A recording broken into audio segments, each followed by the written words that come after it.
Good morning student. Today I start the next paragraph in the topic the peninsular plateau. कल हम लोग peninsular plateau के बारे में जो है वो पढ़ रहे थे। आज हम लोग उसका नेक्स्ट पैराग्राफ जो है वो पढ़ेंगे। The western Ghat are higher than the eastern घाट। ठीक, तो वेस्टर्न घाट जो है वो आपका क्या है, ईस्टर्न घाट की तुलना में जो है वो क्या है, ज़्यादा ऊंचा है। There average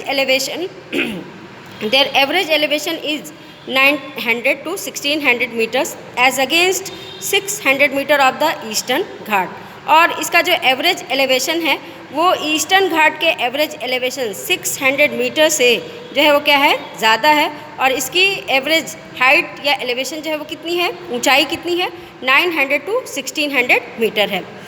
the Eastern Ghats stretch from the Mahanadi valley to the Nilgiri in the south. अब ईस्टर्न घाट जो है वो आपका महानदी रिवर से लेकर के जो है वो नीलगिरी की पहाड़ियों तक साउथ में जो है वो फैला हुआ है। ठीक, अब ये आपका ईस्टर्न घाट है। ठीक, ये क्या है, ईस्टर्न घाट की जो है वो क्या है, ये जो ब्लैक मोटी लाइन दिख रही है ये क्या है, आपका ईस्टर्न घाट जो है वो है, ईस्टर्न घाट की पहाड़ियाँ हैं। और ये यहाँ पर आपकी क्या है, महानदी जो है वो क्या है, रिवर है। और ये महानदी रिवर से यहाँ पर नीलगिरी की जो है वो क्या है, पहाड़ियाँ हैं। नीलगिरी की पहाड़ियों तक जो है वो क्या है, ये फैला हुआ है, नीलगिरी की पहाड़ियों तक फैला हुआ है। The Eastern Ghats are discontinuous and irregular and dissected by river draining into the Bay of Bengal.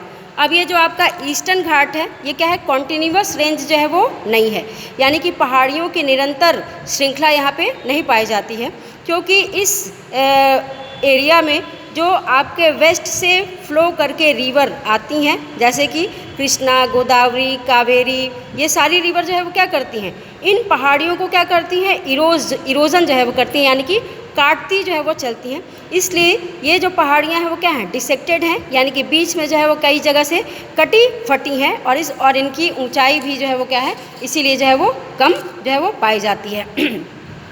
The western Ghat cause orographic rain by facing the rain bearing moist wind to rise along the western slopes of the घाट। अब जो आपका western घाट है वहाँ पर orographic rain जो है वो पाया जाता है। ठीक, ओरोग्राफी का मतलब क्या होता है, पर्वतीय वर्षा जो है वो होता है। पर्वतीय वर्षा जो है वो किसको कहते हैं, या ओरोग्राफिक रेनफॉल कहते हैं। मान लीजिए कि ये क्या है, आपका एक माउंटेन है। ठीक, माउंटेन है और इस डायरेक्शन से क्या हो रही है, हवा जो है वो क्या हो रही है, आ रही है। ठीक, ह्यूमिडिटी जो है मॉइस्ट वाली जो एयर है वो इस डायरेक्शन से जो है वो आ रही है। जब ये हवाएं यहाँ पर पहुँचती हैं, एयर यहाँ पे पहुँचता है, तो यहाँ पर क्या होता है, उसके रास्ते में जो है वो क्या आ जाता है, माउंटेन आ जाता है। अब माउंटेन आ जाने की वजह से ये हवा इसको डायरेक्ट जो है वो क्रॉस नहीं कर पाती है, बल्कि इसके स्लोप के साथ क्या होता है, वो नीचे से ऊपर जो है वो क्या होती है, उठने लगती है। यानी कि इसके ढाल के सहारे जो हवाएं हैं वो क्या होती हैं, नीचे से ऊपर जो है वो उठती जाती हैं। और जब ये नीचे से ऊपर उठती हैं तो इनका टेम्परेचर क्या होता है, कम जो है वो होता जाता है।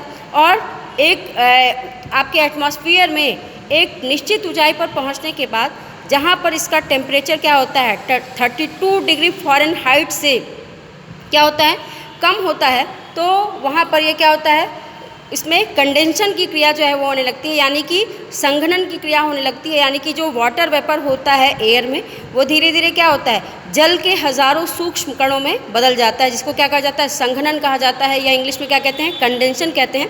और उससे क्या बनते हैं, बादल जो है वो बनते हैं। और इन्हीं बादलों से इस जो है माउंटेन के ये जो क्या है, इसका फेसिंग स्लोप है, यानी कि उसके सामने का जो ढाल है, यहाँ पर बादल बनते हैं और यहाँ पर इससे क्या होती है, बारिश जो है वो होती है। ठीक, तो आपके वेस्टर्न घाट जो है वो, वेस्टर्न घाट में ओरोग्राफिक रेनफॉल जो है वो होता है, या इसको क्या कहा जाता है, पर्वतीय वर्षा कहते हैं, यानी कि पर्वतों के ढाल के सहारे होने वाली वर्षा को ही ओरोग्राफिक रेनफॉल जो है कहते हैं। ठीक, तो जो है आपका The western ghat cause orographic rain by facing the rain bearing moist wind to rise along the western slope of the घाट। ठीक, तो इस घाट के सहारे हवाएं क्या होती हैं, नीचे से ऊपर जो है वो उठती हैं। ऊपर उठने के बाद उसका टेम्परेचर जो है वो कम होता है और उससे क्या होते हैं, क्लाउड जो है वो बनते हैं। और क्लाउड बनने पर उस माउंटेन के सामने वाले स्लोप पर ही क्या होती है, बारिश जो है वो होती है। The western Ghat are known by the different local name. Western Ghat को कई अलग अलग लोकल नेम से भी जाना जाता है, यानी कि उसके कई स्थानीय जो है वो क्या हैं, नाम हैं। The height of the western Ghat progressively increase from north to south. अब वेस्टर्न घाट की जो हाइट है, जैसे जैसे हम नॉर्थ से साउथ की ओर, अब ये आपका क्या है, वेस्टर्न घाट है। वेस्टर्न घाट की हाइट जो है वो क्या है, जैसे जैसे हम नॉर्थ से साउथ की ओर क्या होते हैं, बढ़ते हैं, उसकी हाइट क्या होती है, ज़्यादा जो है वो होती जाती है, यानी कि ऊंचाई बढ़ती जो है वो जाती है। The highest peak include the Anaimudi 2695 meter and the Dodda Beta 2637 metre. अब इसकी वेस्टर्न घाट की जो सबसे हाईएस्ट पीक है वो आपकी क्या है, अनाई मुडी है, जो कि यहाँ पर आपकी पाई जाती है। अपने मैप में आप लोग ध्यान से जो है वो देखें कि अनाई मुडी की चोटी जो है वो क्या है, यहाँ पर है, जो आपके वेस्टर्न घाट की सबसे ऊंची चोटी जो है वो मानी जाती है। और इसकी एवरेज हाइट जो है वो कितनी है, 2695 मीटर। और दूसरी जो ऊंची चोटी है जिसको कि दोद्दा बेटा के नाम से जाना जाता है, वो यहाँ पर जो है वो स्थित है, और इसकी एवरेज हाइट जो है वो कितनी है, 2637 मीटर जो है वो दोद्दा बेट्टा की एवरेज हाइट है, जो कि आपकी सेकेंड हाईएस्ट जो है वो क्या है, माउंटेन पीक है, कहाँ की, वेस्टर्न घाट की।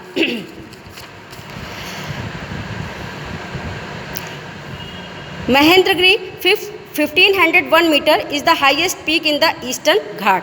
अब ईस्टर्न घाट की जो सबसे ऊंची चोटी है वो आपकी क्या है, महेंद्रगिरी है, जिसकी की एवरेज हाइट जो है वो कितनी है, ईस्टर्न घाट की जो सबसे ऊंची चोटी है वो क्या है, महेंद्रगिरी है, और इसकी एवरेज हाइट कितनी है, 1501 मीटर जो है वो इसकी हाइट है। Shevaroy Hills and the Javadi Hills are located to the south east of the eastern घाट। ठीक, अब इसी में जो है ईस्टर्न घाट में सेवराय की पहाड़ियाँ और जो है जावादी की पहाड़ियाँ जो है वो पाई जाती हैं। यहीं पर सेवराय की पहाड़ियाँ और जावादी की पहाड़ियाँ जो है वो पाई जाती हैं, जो है आपके ईस्टर्न घाट के साउथ ईस्ट में। तो ये साउथ का हिस्सा है और ये क्या है, आपका ईस्ट का हिस्सा है। तो साउथ ईस्ट के हिस्से में जो है आपके ईस्टर्न घाट में जावादी और सेवराय की पहाड़ियाँ भी जो है वो पाई जाती हैं। Hills are located to the southeast of the Eastern Ghat. Locate the famous hills station of the Udagmandalam, popularly known as the Ooty and the Kodai Canal। ठीक, और इसी यहीं पर आपका साउथ का जो कहा जाए कि फेमस हिल स्टेशन है, कोडई कनाल और ऊटी जिसको कहा जाता है, वो भी जो है वो क्या है, यहीं पर जो है वो स्थित है। One of the distinct features of the peninsular प्लेटू is black soil और नोन एज दक्कन ट्रैप। ठीक, अब पेनिनसुलर प्लेटू की जो एक खास विशेषता है वो क्या है, आपकी ब्लैक सॉयल है, और जिसको कि दक्कन ट्रैप के नाम से जो है वो जाना जाता है। ठीक, जिसको दक्कन ट्रैप के नाम से जाना जाता है।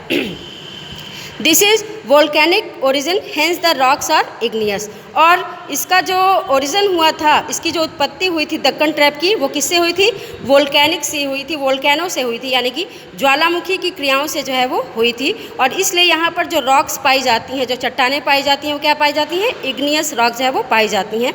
हम लोग पढ़ चुके हैं कि वोल्केनो के इरप्शन से जिस रॉक का फॉर्मेशन होता है उसको इग्नियस रॉक या आग्नेय शैल के नाम से जाना जाता है, जो कि क्या होती हैं, प्राइमरी रॉक होती हैं। Actually these rocks have denuded over time and the responsible for the formation of black soil।